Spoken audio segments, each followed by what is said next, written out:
15 বছর বয়সে ওই টাইপরাইটার তাকে দিয়ে খবর টাইপিং করাতো, আর এটা তার জন্য একটা মহামূল্যবান সক্ষমতা হিসেবে ধরা দিল।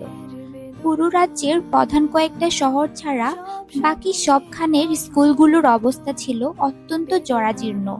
পাহাড়ি অঞ্চলের প্রাথমিক স্কুলগুলো বছরে মাত্র 4 মাস খোলা থাকতো, আর সেখানে উপস্থিতি কোনরূপ জবাবদিহিও হতো না।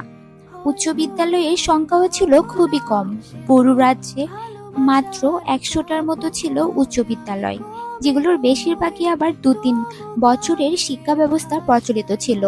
হিলের জন্মের 20 বছর পরেও পুরো ভার্জিনিয়াতে মাত্র 10টা 4 বছরের শিক্ষা ব্যবস্থাওয়ালা উচ্চ বিদ্যালয় ছিল।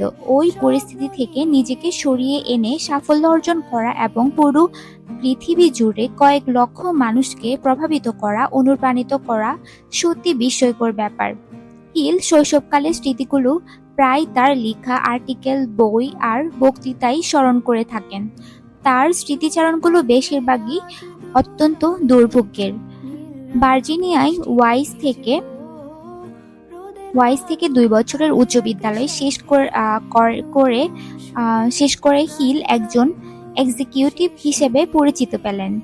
এরপর ভর্তি হলেন তাজওয়ালের কাছে একটা বিজনেস স্কুলে 2 বছরের কোর্স নিয়ে সেক্রেটারি চাকরির জন্য।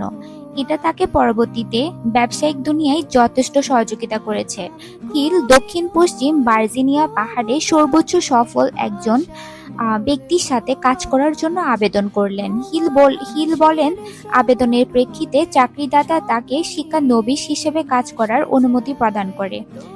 একজন ধনী এবং ব্যক্তিত্ব কেন্দ্রিক সফল জেনারেল রুফুস আয়ার্স ছিলেন নেপোলিয়নের নতুন চাকরিদাতা।